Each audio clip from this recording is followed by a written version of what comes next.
Quero cumprimentar a todos. Eu estava assistindo atentamente essa matéria aí, queria já parabenizar a Lucimar, os vereadores que estiveram lá, e principalmente o repórter que fez a matéria, porque está num grau excelente, né? Então eu queria aqui dispor do meu tempo para que você pudesse finalizar o vídeo, para aquele que está em casa poder ver o desfecho da matéria, que está muito boa. Para o coordenador do curso de Meio Ambiente e Recursos Hídricos da FATEC, neste caso, o passar dos anos é um forte inimigo da natureza. E quanto mais tempo leva para se remediar essa área, mais pode se agravar a situação. Enquanto isso, a destruição toma conta dos arredores, a montanha de rejeitos continua exposta sem nenhuma proteção e o local abandonado. Muito boa matéria. Quer concluir, Lucimar? Fica à vontade. Obrigado, Luiz Flávio. Então, só concluindo, a resposta que veio dos requerimentos provocados por esse Poder Legislativo. Essa resposta do Ministério Público do Estado de São Paulo. Conclui o órgão ambiental mencionado que as últimas vistorias realizadas na empresa, especialmente aquela após 2015, demonstram a total falta de comprometimento da empresa nas ações preventivas no cronograma, que inclusive vem atingindo também até as ações de controle mais simples, também exigidas pela CETESB, como a manutenção da cobertura das pilhas de escórias de chumbo e a operação de estação de tratamento nas águas fluviais, pois encontram-se praticamente abandonadas.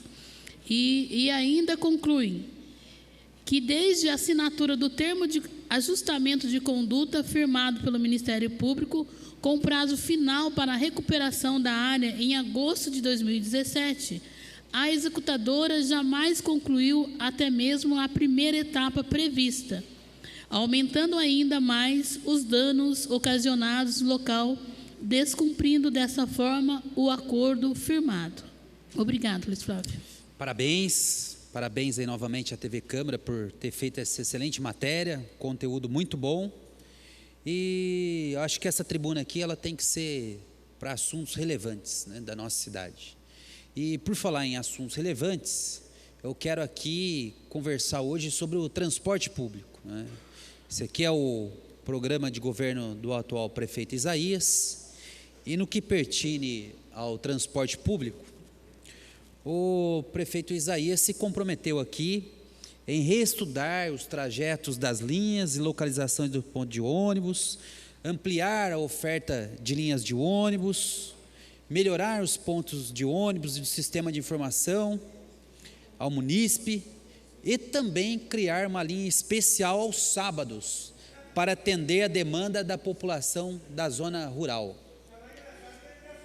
Houve o reajuste agora da passagem de ônibus, né, para 4,20, e nesse sentido é necessário que nós cobremos aqui da tribuna melhorias no transporte público, porque uma vez que há o reajuste da passagem, também deve haver aí um incremento na prestação do transporte público, desse serviço tão essencial à população de Jacareí. E já quero dizer que não há, desculpe dizer, ampliação de linhas de ônibus na nossa cidade. Não há. A gente percebe que muita reclamação existe aqui na Câmara Municipal, porque muitas pessoas ficam muito tempo esperando o ônibus para chegar até a sua residência. Eu posso dizer aqui inúmeros bairros, a exemplo do 22 de abril, né, que para pegar o ônibus ali é uma tristeza, as pessoas demoram 1 hora, 1 hora e meia sentado, muitas vezes sem ter um ponto de ônibus adequado para proteger da chuva, do sol, e é 1 hora, 1 hora e 40. Finais de semana, pior. Então o que acontece? Se aumenta a passagem, é necessário que também você faça a readequação dessas linhas. Muito pouco mudou nos últimos anos no transporte público de Jacareí. E eu falo aqui, esse recorte que eu falo, não é recorte de 1, 2 anos, é recorte de 20 anos. Me parece que os ônibus, houve pouca alteração. O ônibus com uma capacidade de passageiros continua a mesma, né? Quando você vai para outra cidade, você vê ônibus maiores, ônibus que conseguem levar mais pessoas. ônibus com ar-condicionado e algumas cidades com internet, e o nosso ônibus e o nosso circular, pouca coisa mudou durante o tempo em que eu moro nessa cidade. Então, quando há aqui essa proposta, esse compromisso, nós vereadores aqui temos que cobrar, né? Eu fico pensando aqui, qual foi a linha criada de ônibus para atender os munícipes na zona rural no dia de sábado?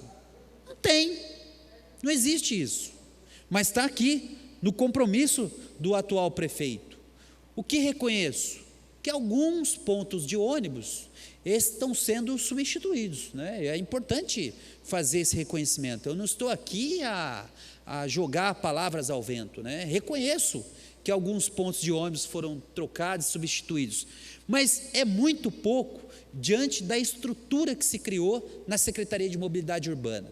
Uma secretaria que foi criada nessa casa, e eu, na ocasião, votei contrariamente, porque eu achava que esse recurso que é gasto com dinheiro, com salário do secretário, salário de diretores, salário de gerentes, poderia ser empregado na atividade fim do trânsito, né? Quanto que custa a Secretaria de Mobilidade Urbana ao ano? Esse recurso poderia muito bem ser aplicado, inclusive, na aquisição de novos ônibus que causam um conforto maior ao usuário. Então eu fui contra, mas, vencidos aqui, foi criada a Secretaria de Mobilidade Urbana, do qual o Rodrigo Salomão também tem cobrado muito aqui o empenho dessa secretaria. Aliás, demorou quantos dias para colocar um ponto de ônibus que Vossa Excelência tinha conseguido lá com o deputado? Quanto tempo demorou? Quase um ano, né? Como que uma secretaria demora um ano para colocar um semáforo? Quanto tempo? Que é muita coisa, né? Então eu acho que nós precisamos ter menos fala, ter menos cacarejar, o secretário tem que cacarejar menos e mostrar efetivamente quais são as alterações substanciais no transporte público da cidade. Até agora, pelo que eu vi, com todo respeito, nenhuma, porque não se aumentou linhas de ônibus, não se trocou a frota de ônibus com ônibus mais confortável, não tem ar-condicionado, não tem internet nos ônibus, como muitas cidades já têm. E aí, por quê? Tem que explicar aqui para a população, né? Primeiro dizia assim, não, que tem um contrato, e esse contrato foi celebrado, foi aditado, então não é possível fazer. Então nós vamos contratar uma auditoria para fazer as alterações. Contratou uma auditoria por R$400 mil, olha, quase R$500 mil para dizer que o contrato é certo, e para dizer que a passagem tinha que ir a R$ 5,97. Só pode ser, né, brincadeira, porque R$400 mil dá para você colocar medicamento nos postos, contratar mais médicos, melhorar a educação, contratar mais ônibus mais confortáveis para a cidade. Então fica nesse discurso, né, e não consegue demonstrar o compromisso com as propostas que estão elencadas aqui no programa de governo. Precisa ter uma alteração substancial no que pertine às linhas de ônibus, né? Parece que sai um bairro, aumenta uma linha. Não há um estudo maior, mais amplo, para que a gente pudesse fazer linhas que atravessem a cidade de um canto para o outro, de região para outra região. Isso é extremamente importante, né? A conexão, por exemplo, que a gente tem com a cidade vizinha, que é São José dos Campos, uma cidade que, ora, trabalhadores de lá desempenham suas atividades aqui, e muitos trabalhadores de Jacareí desempenham atividades em São José dos Campos, e é uma região metropolitana, e os transportes públicos das cidades não se comunicam. É preciso se comunicar, porque nós já temos uma característica aqui de região metropolitana. Aliás, foi reconhecido à época, né, o governador Geraldo Alckmin, e o Marco Aurélio era até então deputado estadual, ele na verdade fez esse projeto em função do que o antes também deputado estadual Carlinhos de Almeida propunha para a região. Então foi uma luta importante, mas precisa as cidades se conectarem, e o transporte público aqui não é conectado. Então eu quero dizer que nós vamos continuar cobrando aqui essas melhorias no transporte público, em especial as linhas, aumentar mais linhas, os pontos de ônibus serem também instalados nos locais mais distantes, né? Tem aqui no centro, tem alguns pontos de ônibus, mas precisa levar para o bairro, né?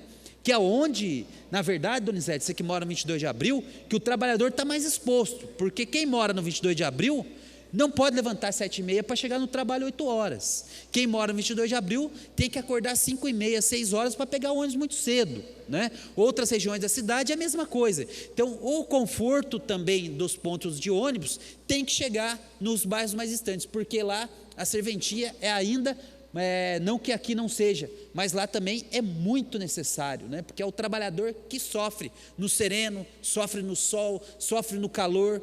É para isso que nós estamos aqui, vereador Derbal, né? Eu tenho a certeza que Vossa Excelência tem sido também um vereador aqui que cobra muito no transporte público, e isso é fundamental, né? O vereador precisa fazer isso, fiscalizar os serviços públicos da cidade, independente de quem ocupa o governo, né? Eu tenho falado isso, o vereador tem que ser independente, porque é assim que nós vamos construir uma Jacareí melhor, uma cidade melhor, os gestores vão estar atentos, porque se fosse para o vereador chegar aqui e ficar concordando com tudo, era melhor colocar, né, secretário aqui, porque aí concorda com tudo. Não, vereador é para discordar, é para discutir, debater os temas, porque a ideia é que a Câmara influencie o governo através da crítica, da cobrança. Quando tem de reconhecer, venho aqui e reconheço, mas quando tem de criticar, vou fazer, porque a população que custeia o nosso trabalho aqui, ela exige isso, independência do vereador, cobrar serviços públicos de melhor qualidade. Por fim, eu quero dizer que estive na CIPAT do servidor público, né, e me deixou bastante perplexo lá, por conta de que a segunda causa de afastamento do trabalhador hoje são as doenças como ansiedade, como depressão, doenças psíquicas. Nós precisamos ter mais atenção nisso, porque é o que está tirando o trabalhador do trabalho e desempenhar as suas funções. Então quero mandar um abraço aqui para o Carneiro, que nos convidou para fazer parte lá da CIPAT, e também assim como os demais servidores que eu encontrei lá, que é sempre um momento importante, porque muitos deles tive o prazer de trabalhar. Muito obrigado você que tem acompanhado o nosso mandato.